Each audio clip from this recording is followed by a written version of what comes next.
Welcome for coming. My name is Brian Holcomb. I'm the curator at the Moss Arts Center. And you all have a treat. You are going to witness the world premiere of Jefferson Pinder's Zulu Sign Language featuring Cassium Walters. And this is the result of a collaboration, a residency with the Creativity and Innovation District Living Learning programs. This is actually our second artist residency within 2 weeks. The first was Chenille Kim, whose exhibition is in the upper level galleries. And those exhibitions are on. So when you walk out of the building, you can actually see Chenille's piece from Turner Street.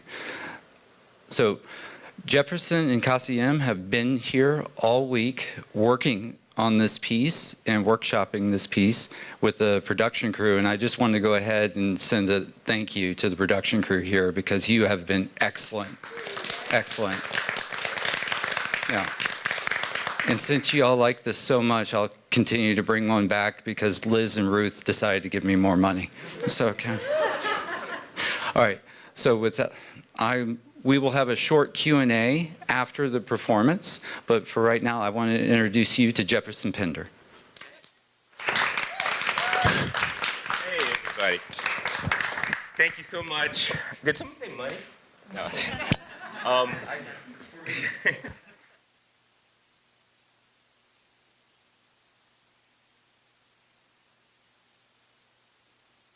was saying that this.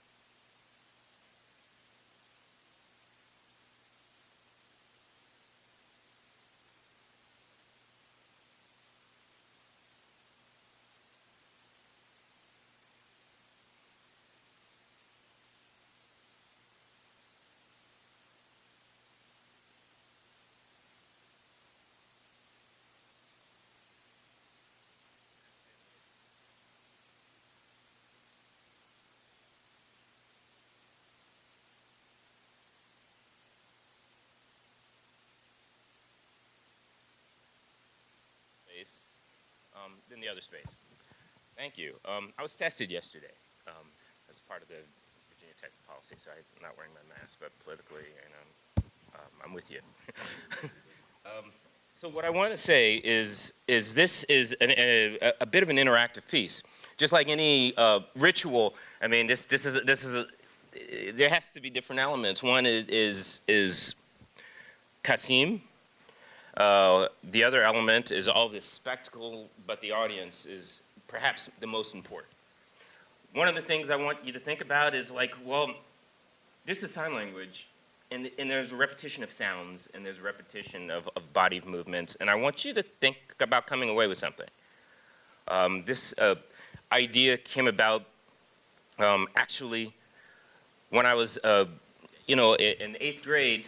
I was fascinated with the Fiddler on the Roof that I saw Gallaudet.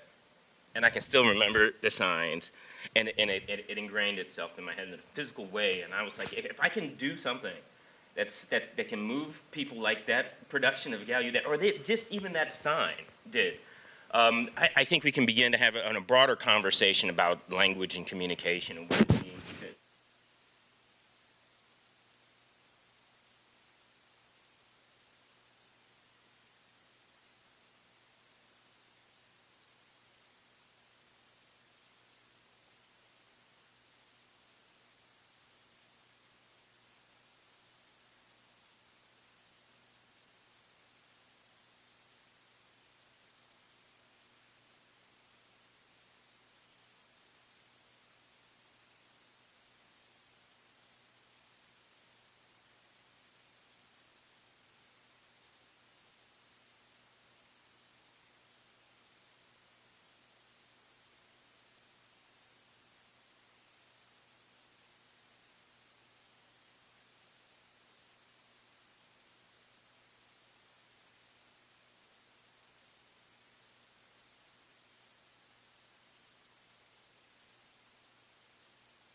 domination.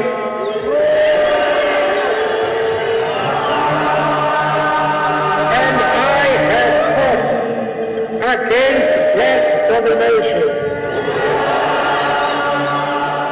I have cherished the idea of a democratic and free society in which all persons live together in harmony and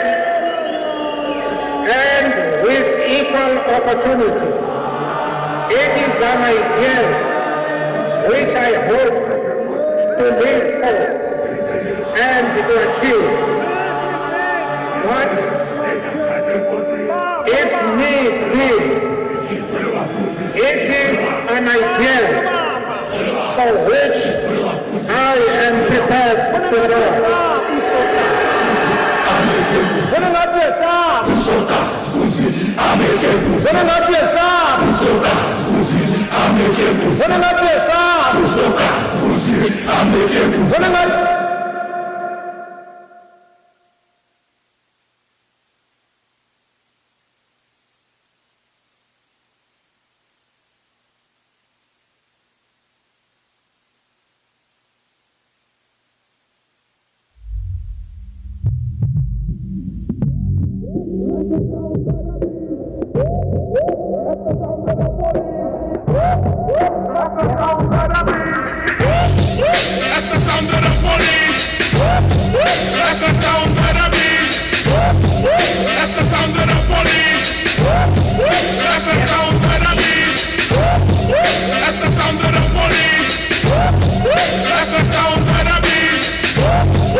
Let's get down to business. Mental self-defense of fitness. No rest for show. You got to talk what you know to make everybody see. In order to fight the powers that be, fight the power.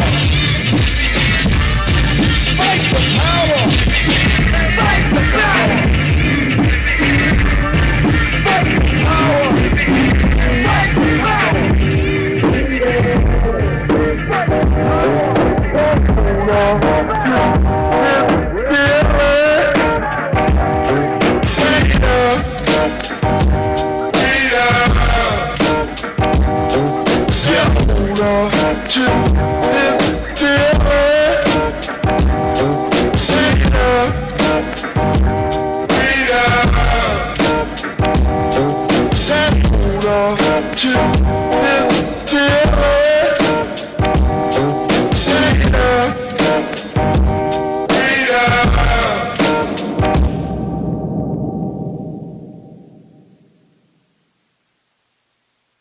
My forefathers hung in trees to be free. Rest in peace. Got rid of slavery, but still kept the penitentiary.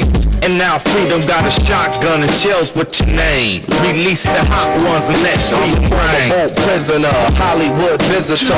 Dance for cats segregated on wax. Color got me handy. Cap, Amos, and Andy. For the freedom they just won't hand me.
It's like a jungle sometimes. It makes me wonder how I keep from going under. It's like a jungle sometimes. It makes me wonder how I keep from going under.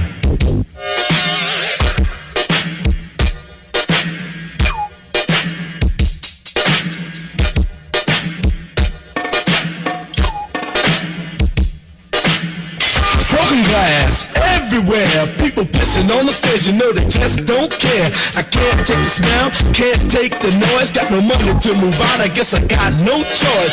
Rats in the front room, roaches in the back, junkies in the alley with the baseball bat. I tried to get away, but I couldn't get far, cause a man with the tow truck repossessed my car. Don't push me, cause I'm close to the edge. I'm trying not to lose my head. It's like a jungle sometimes. It makes me wonder how I keep from going under.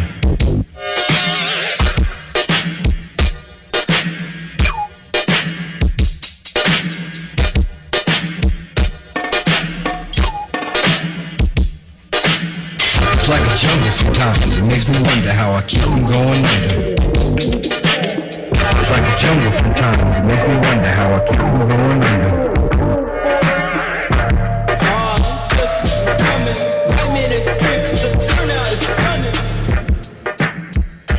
We are the truth, we are the youth, we have the proof, it's not a dispute, there's no excuse, hundreds of years of abuse, are you dumb?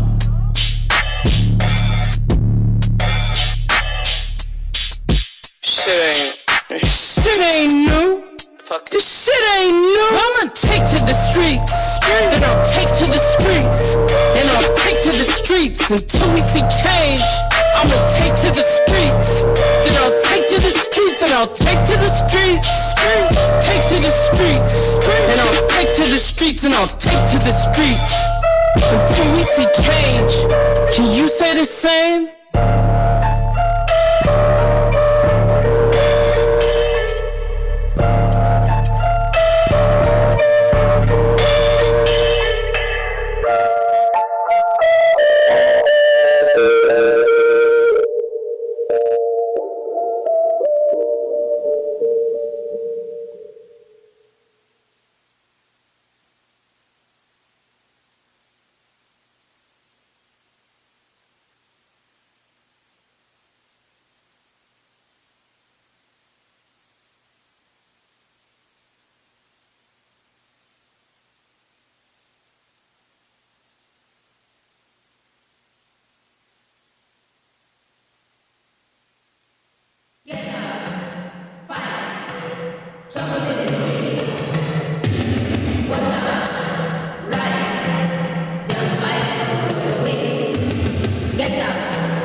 Will not be televised, will not be televised, will not be televised. televised. The revolution won't be no rerun, brothers. The revolution will put you in the driver's seat. The revolution will not be televised, will not be televised, will not be televised, will not be televised. The revolution won't be no rerun, brothers.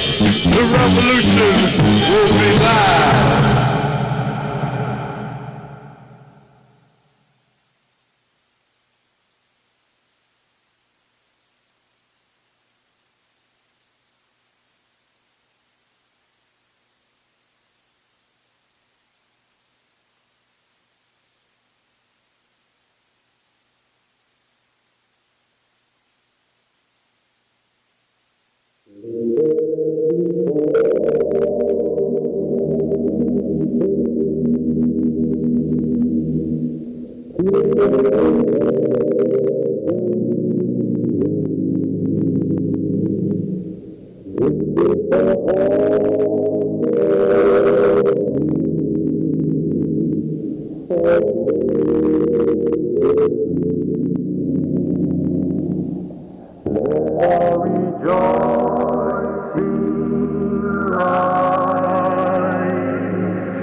Sing a song full of the faith that the dark past has taught us. Sing a song full of the hope that the present has brought us. Facing the rising sun.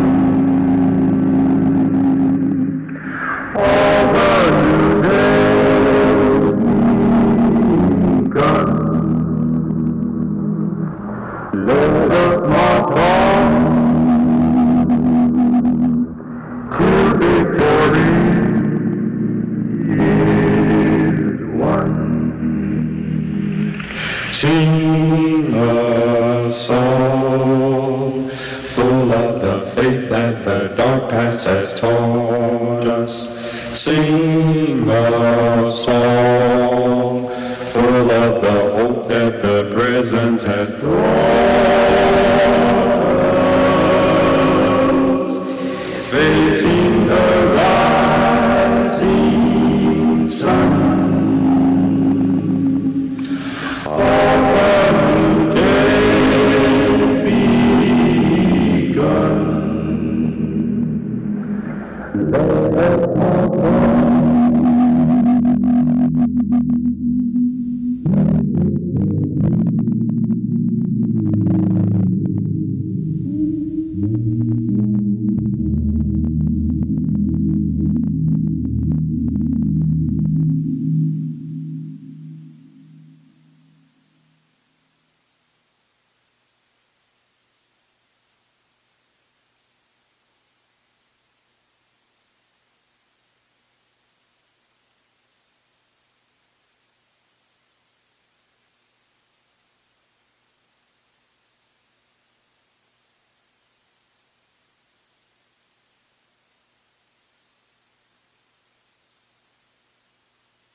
All right.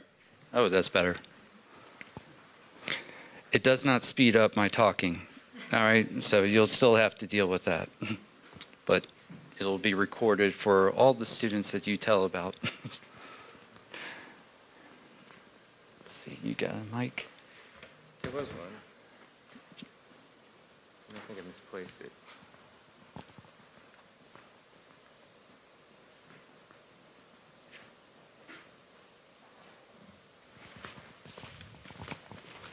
All right. So let me welcome Jefferson Pender and Kasim Walters here. Thank you. Thank you. Also, Kasim, thank you too for actually agreeing to speak after the performance. But I'm not going to hand you the first question and everything, so Okay. you get to catch your breath and stuff. I was going to ask if I'm allowed to just do it in sign language and stuff. Yeah. Yeah. Kasim's also going to show us the benefits again of what it is to be in your 20s. So Jefferson, I just kind of wanted to start off with you and talking about you framed the Zulu Sign Language and the historical event at the beginning of this so nicely and everything, but can you give us more context in how your projects often start with a political or historical event, and can you elaborate on how that is part of your research process in coming to this piece? Yes, specifically, like I said in the beginning, it was, taking in something that you see in the everyday, and then trying to figure out like the poetics in that. I'm watching this fake sign language interpreter, and I'm like mesmerized, and I don't know why. And I talk to my deaf friends, and they're like, "No, this isn't funny. This isn't cute. It's like this is what we have to deal with all the time, every day." And you have to think about this piece a little bit more. And I think that's, usually I'm used to jumping into things, impulsively at times, but I think this is a different time. I teach, so, I talk to my students about responsibility, and I found myself in a position where I'm like, wow, I'm not sure if I'm handling this. I'm still not sure if I'm handling, but I feel like it had to start in a different place. I couldn't stop. It started at Tomska Janti, who was the fake sign language interpreter. That somehow it had to start in something that was really authentic.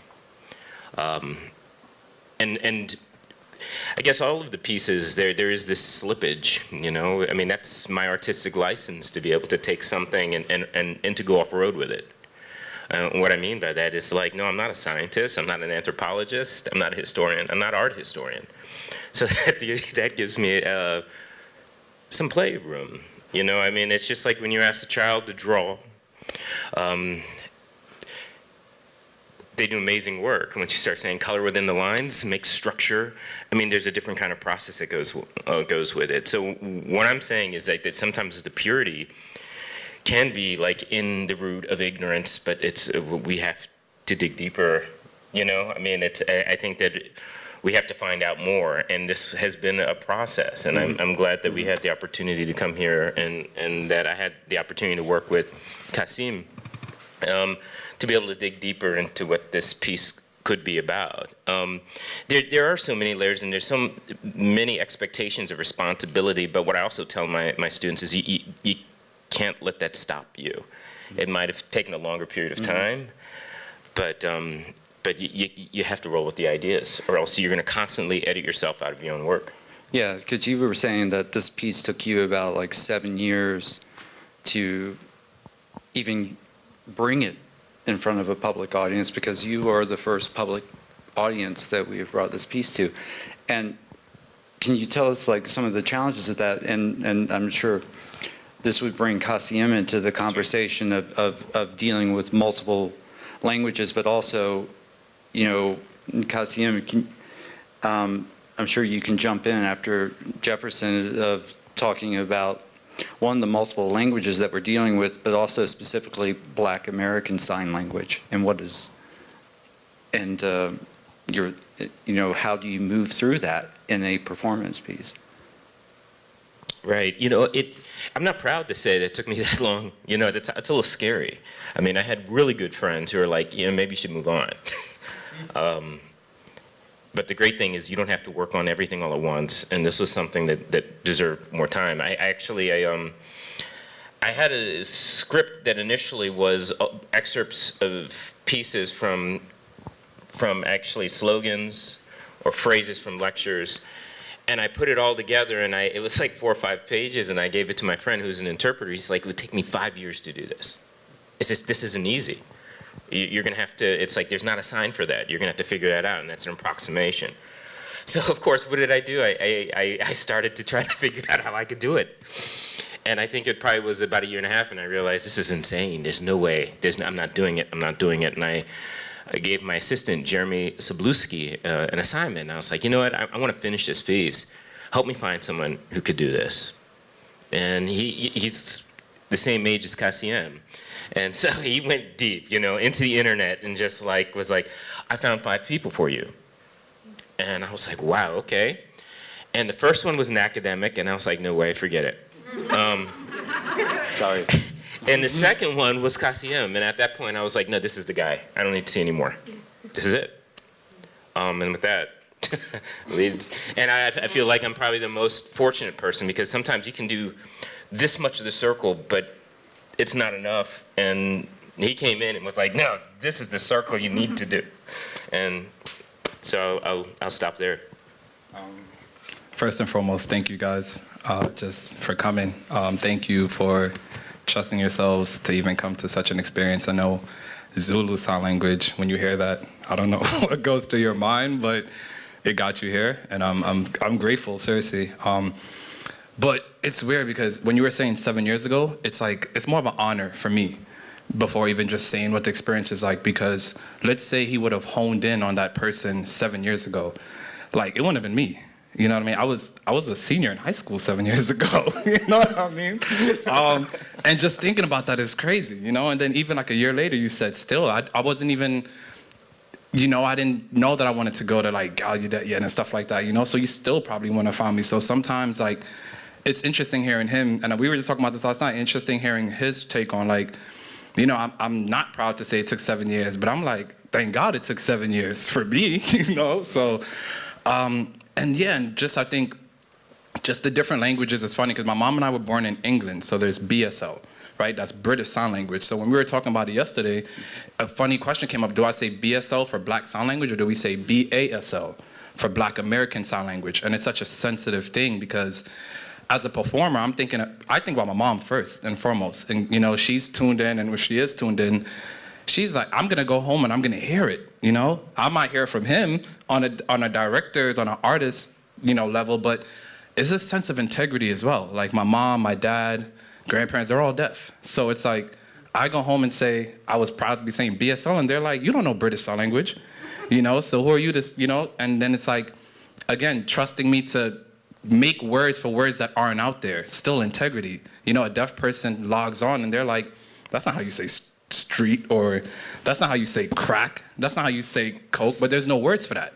So when is who's in the generation is gonna be the one to challenge that, you know? So it's far bigger than just this piece and the stilts and the, you know, and I think as a performer, he taught me that. I'm always like, let me dance, because that's my first love, you know, but how do I integrate sign language? He's like, nah, man, the beauty is in the sign language, you know, and that's something I've been doing all my life, so I'm not able to realize that. It's like speaking English. If someone tells you the beauty is in English, you're like, I know English, you know? So it took me a while to be like, wow, okay, like, he's emphasizing something I grew up with. For the first time, someone's emphasizing, not because it's a deaf person on Walking Dead, not because some deaf person won Dancing with the Stars, someone cared enough to, outside of our community, to see it and to say, I need someone that's going to take this risk, you know? And it can hurt. Yeah, I can go back to school and get yelled at. I can get criticized. I could go home, like I said, and get criticized. So I think with language, it's always going to be tricky, but I think when you have people you trust and people that understand and people that know how you are genuinely, then it makes this kind of work easier, because they know, like, I'm not going to ever probably use that sign for coke, crack, or any of those in a regular conversation, but they get it on an artistic level, you know? And then I get to blame him too. So I'm like, Jefferson told me to do it, you know? Yeah, so that's my take. Well, you know, I think a lot of people don't understand the differences between like ASL and BSL, or, you know, because like he was showing me, because like sorry would be, you know, in traditional ASL, I'm sorry, and in black ASL is I'm sorry. Or freedom.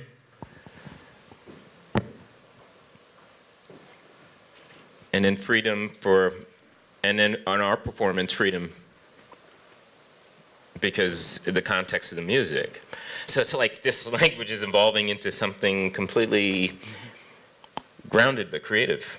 I mean, it's grounded, and he helps, and is almost like solely like, sometimes I wish I could give him more scrutiny. I'm like, what was that? And he was like, well, that's crack. I'm like, that was crack? Yeah, well, I could do that too. I'm like, that's crack? Oh, I can do both. This and that. And I think what it comes down to is there's context and layers of communication that's so sophisticated that as much as I'm trying to I'm translating it to hearing English, and I mean, that's like, that's the slippage, you know, that's where it gets sometimes really bad, because one of the exercises they give you when you take an ASL class is, okay, we want you to do Ebony and Ivory, you know, we want you to do a song, and you do it word for word, and you think that's sign language. And it's not. It's just word for word for word. Whereas when he's like taking it to the streets, you know, and where this is way or street, I mean, there's a sophistication and how it can be communicated that then goes into another level of understanding, which is so specific that, I mean, it takes years and years and years to understand. So what he showed you is it's truly like a time-based piece, in that it I think someone could watch, and it could take them a long time to, you know, for this to expand and for them to understand everything that we did. Yeah. And a small portion to add on, it's great that he said that, because with BASL, it's like the examples he showed you, it's really that sensitive of a language, because it's like anybody outside of the black community wouldn't sign freedom like that, because it's like, how can you relate to that? Like, imagine, honestly speaking, like, that's intense. A white interpreter goes on stage and goes like this. Like, that's intense. Or even, like, you know, so it's kind of like, what do you allow? What do you don't allow? What do you know what I'm trying to say? It's really that sensitive of a language, you know, and then you go somewhere else and you do this, they're gonna look at you like you're crazy. But it makes sense if there's a context behind saying that's street. You know, you are on your way, you're going down the path or whatever you want, but this is street. And also, it's how people identify themselves. And what I learned in the deaf community, you can be a dark person who would be considered black, but if you're not signing black ASL, they have a harder time associating to that identity. You know, so it's just all different. I feel like it's taken me this long to really be able to understand it that much. And he's being modest because we're still figuring it out. Like this piece, we argued, not argued, but we had fun about it last night. We changed the piece. I mean, Tech can tell you. He'll be like, I don't know, man. There was something like, and it's funny because, like, again, he knows sign language enough, but it's like he's trusting me because I still know the language. But even then, he can still say, that wasn't the one. And in my head, I'm like, what do you mean that wasn't the one?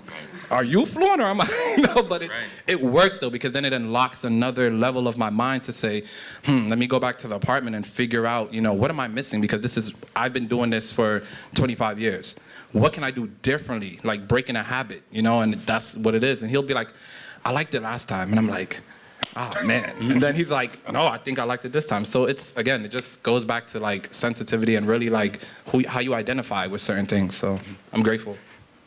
Yeah, it's been a treat to watch them develop this piece through the week, because it has changed, and I'm sure the production staff too can attest to that, is like how each performance was changing, and to me every time it was just getting better and better and more refined, and to be able to watch that in real time was a treat. And also it kind of like reinforces the endurance aspect of it, which is what else I wanted to talk about, because the physicality of Qasim, not only signing, dancing, moving, you decided to even make it harder for him by putting him on stilts. Mm-hmm. What's up with that?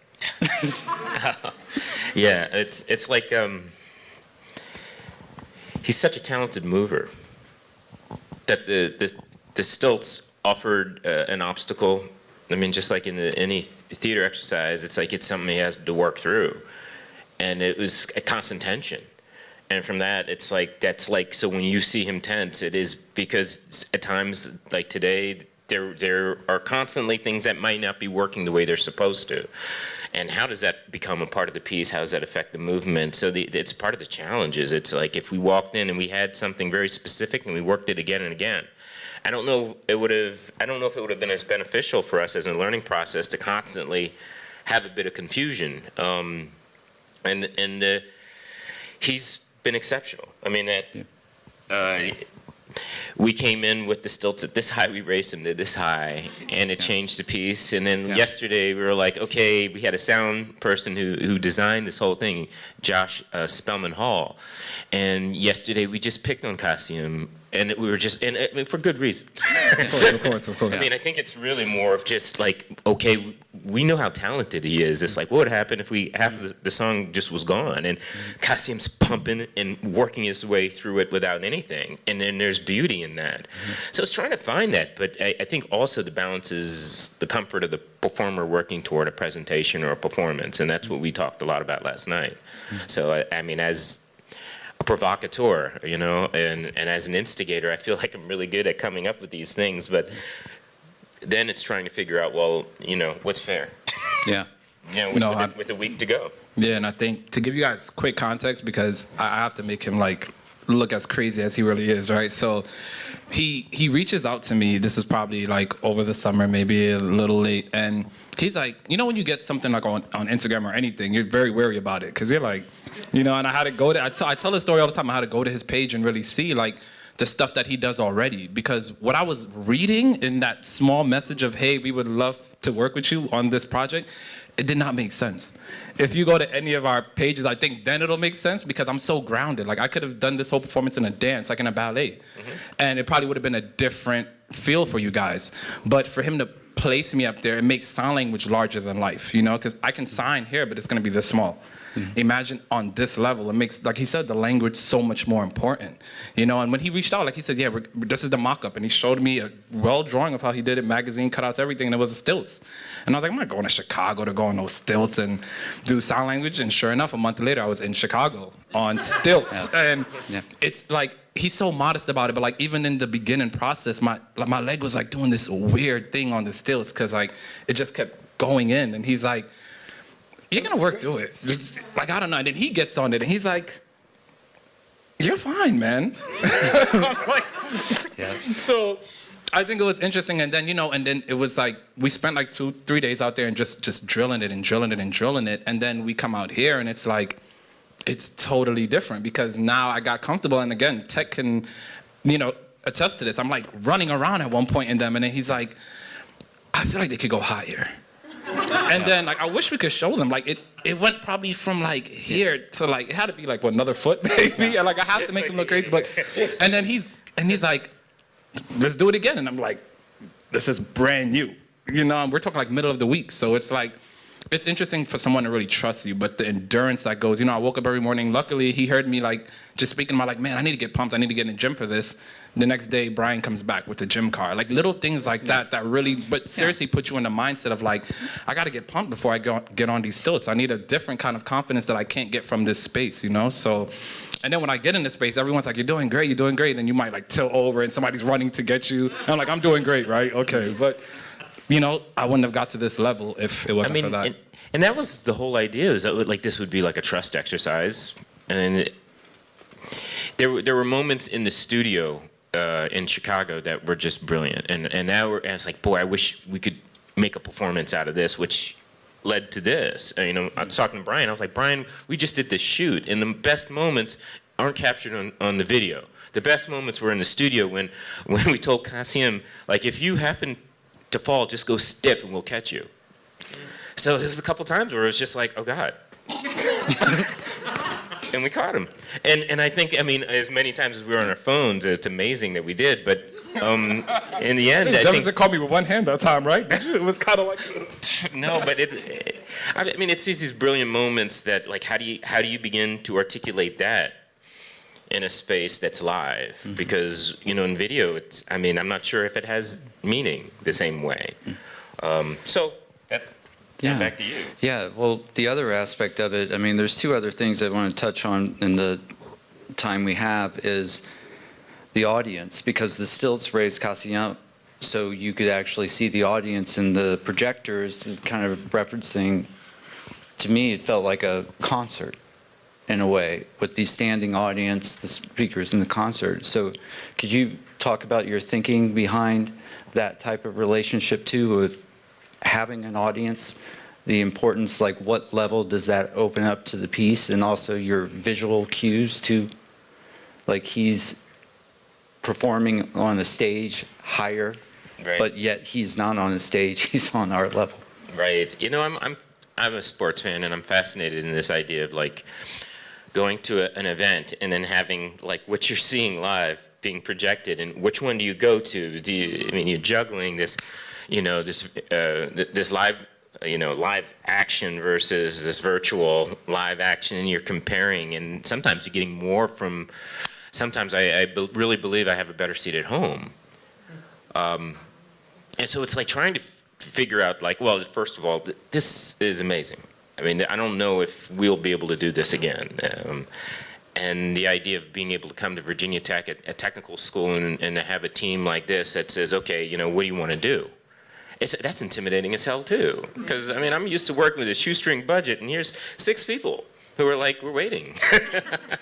And they did an incredible job tonight. Thank you again. Yeah. Professionals, really. But Rachel was working with these projections, and we kind of were kind of going back and forth in the process, and I was like, well, I want it to be like stadium, and Rachel's like, a superstar, and I was like, yeah, a superstar. And I think that one of the things that really worked out well is her layering of the other images over top of Kassim, which was something that was like, you know, we hadn't really envisioned it. So we're playing in the moment. And this team has really allowed us to kind of expand a little bit more into our thinking of like what this could be. But initially, this is like, well, what do you do when you have all of these resources? It's like, well, you expand. It's like, well, maybe we could zoom in on Kassim when he's signing, and we could zoom in on his face and details that you might not be able to catch depending where you're at. Mm-hmm. So that was the idea. Mm-hmm. You have any thoughts? No, I feel like that's literally the same thing too. I just feel like same thing. I kind of like, even like, again, his direction is so great that sometimes I have to get out of my head, because I was used to Chicago, and I wish we could show you Chicago, but it was like a studio room, like a little. Actually, some of them have seen Chicago. Oh, okay, Yeah. Great then. No, seriously, but it was really this tiny, like, you know, room, and it's, you know, and it's a totally different concept, because I don't want to get into that too much, but he was like scrubbing away, so it was like kind of like stop motion. I'm like stopping and going, and he's like, okay, hold on, keep that position. I'm like. He's like, let me take a little bit more off behind you. All right, continue. And you're like, stop. Yeah. And then, like, you know, your feet start feeling it, and then your body starts. And then he's like, do you remember the last position you held? And I'm like, and then got to go to the camera and see it. Okay, you were here, you know? And then he's like, back. And then you come into this space. So I'm on a flight, and I'm like, okay, it's going to be that stop motion again, you know? And I get out here, and I look, and the first thing we see literally was 2 screens. Like, and I'm like, how are we gonna do stop motion with that? And then everything changes, because that's slowly but surely, like, I wish I could say everybody's name, but Jackson came in, and Jackson told us what we were capable of doing with music. Right. And then Rachel comes in, and Rachel tells us what we're capable of doing with you know, the visuals. And then CJ comes in and tells us what we could do with lights. Like, everyone just Right. came in, and it was like, it got bigger and bigger and bigger. And Logan's telling you what you can do on Logan's video. like, I've never done this before, Yeah, but he's you know, doing it but- much better than most people have ever done it. So I think that's really what it was, and Right. I think, again, even you don't give yourself enough credit, because I don't think he came in thinking that either. You know, when we had our conversation, I'm in New York, you're in Chicago, you're like, this is how it most likely will happen. And then we enter this space, and he's like, man, Kassim, if I knew I had this is the, you know, but again, grateful for how it still came out. But just to think about, like you said, you may never get this. You go to a Brooklyn museum, you're not going to get this, you know? So this is special. Like, you call it an anonomaly. And I think that's as where far I as end the off. support, It's- you know, most museums don't have this kind of support at all. So I don't know. The reason why we're like so gracious is because this is a process. I mean, the piece isn't what you just saw. The piece was all week long, us fumbling around, you know, trying to figure things out, going back and forth, having the sound guy go in and throw a whole bunch of, flack at us. So that was what was really special, you know, having folks who were able to say, okay, this is what's your vision, or wait a second, have you thought about this? Oh no, I haven't. And then kind of going back and forth. So, And what you didn't see was me in my office and Doug, the head of production, knocking on it saying, hey, no. Hey, what's going on? Can we light a fire in the Doug, middle? I know you're listening. Thank you very much. I understand. I just want to open it up to give you all a chance if anybody had a question that you wanted. DeVere? I have a comment, maybe a question. We met virtually and you talked a bit about this project, and I just have not, like you said, I did not imagine that it would look anything like this. But it was interesting, you know, as a Black woman myself, as a performer, I was looking at it in a lot of different lenses, and I was vibing, and then he would do something very jarring that would then take me out of this sort of trance of like, oh, this music feels familiar, these things feel familiar. There is a message even deeper than just the music within this, right? Than just the language. There were so many layers that was just interesting. I think, you know, stopping the music at points or the movement becoming aggressive in a different way. It was just very powerful. And at first I was like, oh, I'm not sure what we're doing standing up. Why are we here? And then I got it. And then I got it. I am curious, I think, what you want or what you're kind of anticipating with that sort of immersion of the audience being part of the performance. Because I think I experienced something myself, but I'm wondering what you want out of that interaction. Sure. The intimacy. And also, I keep thinking mosh pit, Yeah. where there's a reliance, because like I was telling you, that when he fell over, it was kind of like, we got you, you know? It's like going up and do what you're supposed to do. And if you come back up, we're gonna put you back up again. And I don't know how many people would take or the intent, but I mean, with this performer, I could see it. I could see him not being thrown off by stumbling and getting back up and starting again and being even more powerful. So, I don't know. Like you were saying, you know, when we were first talking about this, I mean, a lot of these choices hadn't been made. But I'm glad that you're at. How did you feel? Oh, As far as the processing everything that happened, but it was, I don't even know if I can call it entertaining. It was, but it was just powerful. There are so many messages behind the music. You know, I study African American performance and theater history as well, so yeah, I'm just thinking about a lot of the different contexts, the history, and you know, the power of each song. But then when you stopped and you know had your own, what felt like an individual response to each transition, and like even you know pausing in between the songs and there being nothing. I'm still processing all of that, but it was very powerful, very powerful. I think there's one moment, you know, when he does the freedom, where the syncopation was just so like, it's boom, boom, boom, boom, boom, boom. Oh, you didn't catch it that time? Boom, boom, boom. Yeah. Boom, boom, boom. And it's, I think the body, you know, with the mind, with the lyrics, and he's juggling like what Brian was saying, like 6 different things he's doing. So it's like you're feeling for the energy. Yeah. And the consumption, you know, that's happening for him to tell this story is costing, I mean, literally, you're kind of like, you're being drained. There's only so long he can be on those. Yeah, and it's like I felt it as each, because I'm, you know, vibing, me and maybe a couple other people, and then you switch and the rhythm changes, and you change as each song, and it was like, oh, this is a moment to pay attention to because something is happening here. Yeah, it's just, like I said, powerful. Thank Very you. powerful. I think that's intimacy is literally the best word. I think, and it's interesting because I would be doing a disservice if I gave you an answer even right now on how I felt about the experience, because it changes every time. And again, he taught me that. Like, I thought I was gonna come in as a performer, right? As like, and anyone can attest to this. If you've ever performed something, you perfect it, and you do the same thing over and over and over. So if somebody sees it, it's like your favorite song. It's never gonna change, right? But then this piece changes every time. And it's like breaking a habit. You know, in ballet, when I'm doing something, it's repetition. You never change it. Plie is always gonna be plie. You know what I mean? Like arabesque is always gonna be arabesque, you know? But this is like, I do, like I said, crack, and he's like, is there another way to do it? But I've married doing crack like that for so many times. I've married doing freedom like this for so many times, streets like this. And he's like, is there another version you can do? So now you might come back if we ever do this somewhere else again, and it's not gonna be the same. And now your experience that you're still trying to figure out, you're like, well, now you messed me up again, you know? So that intimacy really helps. And although it's not like I'm looking for a reaction, I don't know if anyone noticed, but it's like I'm doing this ritual, but the people, it's like he said it best, like a sermon, right? And the pastor can only do but so much until the people start responding, you know? And they're like, preach. And or sometimes you have the one where, like you said, they turn their back and they fix the elements and they don't care what's going on in service. So it's like, I'm still trying to, you know, focus, but again, I'm still letting it be known that I'm still the shaman. I'm still, you know, trying to take you somewhere, right? So I think that was best, but I'd be doing a disservice if I said how my experience was. Yeah.